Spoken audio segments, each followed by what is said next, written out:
I work for years to be prepared for any emergency, anytime.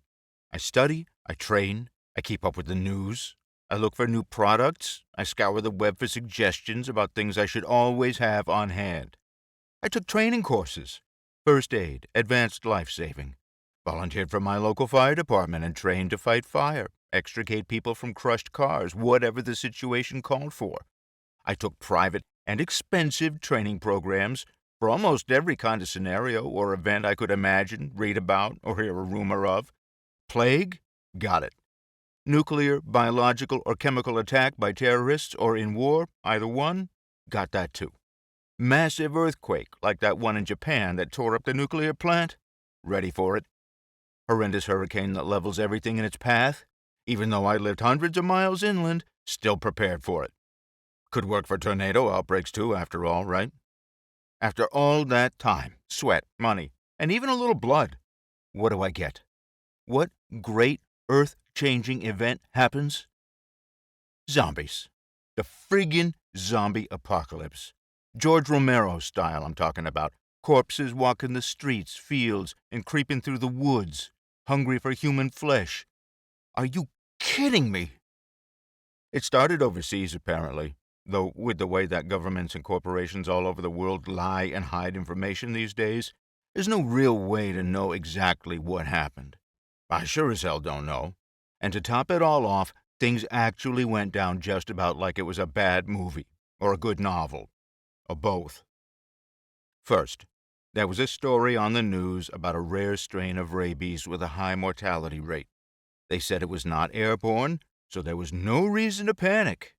And there was my first mistake. I believed them. Remember I said I was ready for a plague? I should have went into plague mode right then, I guess, but hey, it's overseas, right? Africa or Southern Europe, Asia, hell, I don't remember, but it wasn't here. So no worries.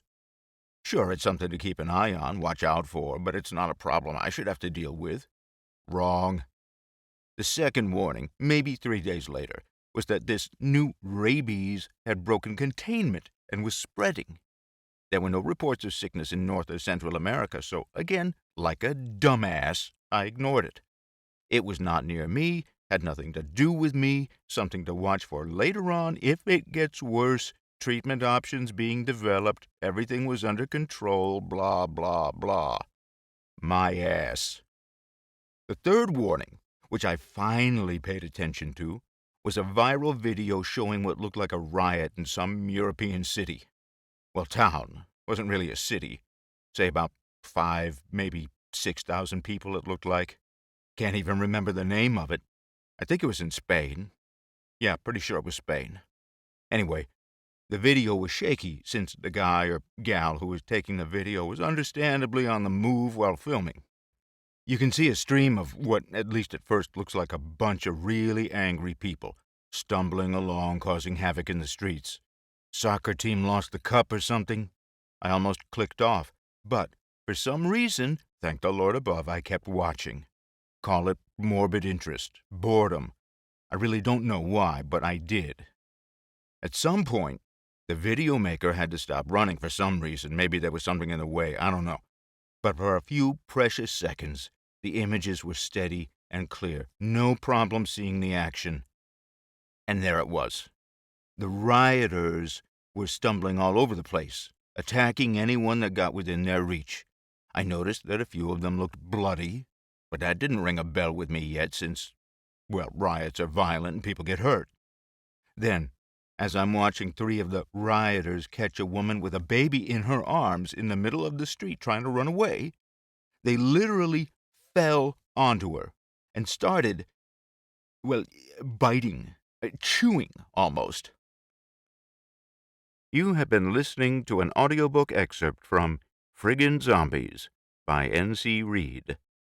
Published by Creative Texts Publishers, LLC. All rights reserved.